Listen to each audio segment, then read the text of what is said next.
Charge போட வந்தேன். சரி சரி பார்த்து நீ தூங்குப்பா.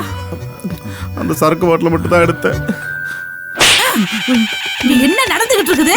சரக்கு மயிருங்கிற தாலி எடுத்தியாடா? சத்தியம் பண்றா. இந்த வீட்டுல நான் நகை எடுக்கல.